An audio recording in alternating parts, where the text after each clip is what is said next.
there is a shortage of institutions right now that bring people together rather than drive them apart. Okay, and that where it's not about what's in it for me, but this is all of us together. And United Way is really one of those institutions, and Syracuse University at its best is one of those institutions. And so at a time in the country where everything's being balkanized and segregated into little narrow, I only care about my little neighborhood or my little thing, this is an organization that really benefits an unbelievable array of organizations across the community, including ones that are doing great work and not as visible, right?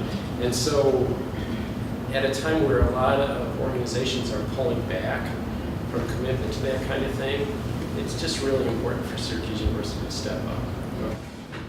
United Way, through our invested dollars, makes sure that the best programs continue to operate in the community. So we fill the gap.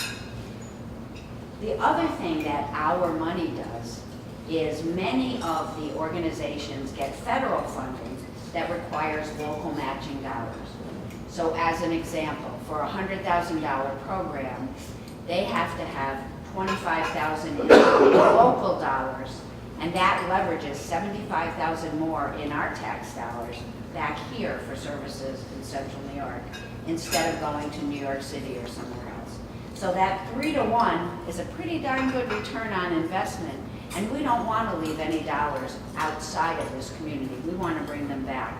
So as we look at where we allocate the funds that are invested with us, we make sure we're using the funds to leverage other funds to maximize the impact of the community. Work train.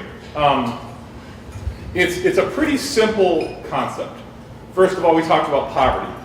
Over a third of our residents in Syracuse live under federal poverty guidelines, which frankly, when you look at the numbers, you'd say, wow, those are pretty low. I mean, you know, to be economically vulnerable, you could be well above that, right? And so actually, if you look at our statistics, we have about 2/3 of our city who are economically vulnerable.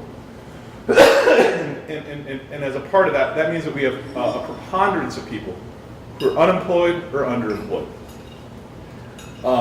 Unacceptable numbers. It's a complicated problem. It's a huge challenge. But at the end of the day, we have an incredible number of employers and job openings available at any given time. And in that 2/3 of our population that are unemployed or underemployed, an overwhelming number of people who are talented, who are motivated, who would do just about anything they could to work, to be economically stable. Meanwhile, we have a number of wonderful not-for-profit organizations and institutions serving those individuals. So this fundamental problem of poverty, this fundamental disconnect between demand on the job side and supply on the worker side, both are present, and agencies that represent both of them. What's happening? What's preventing that, or what's preventing that connection from being made? Work Train is really all about connecting those dots.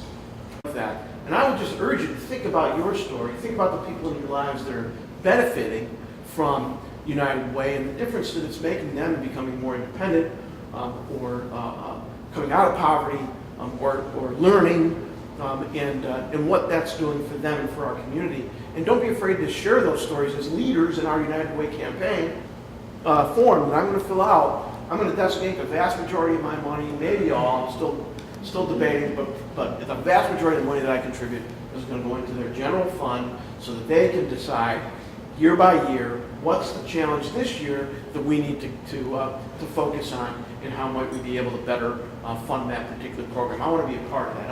I want to fund that program that's urgent today. Let's increase the number of people that contribute. Let's keep people who are contributing educated on why their contributions make a difference, and let's all make a difference for United Way.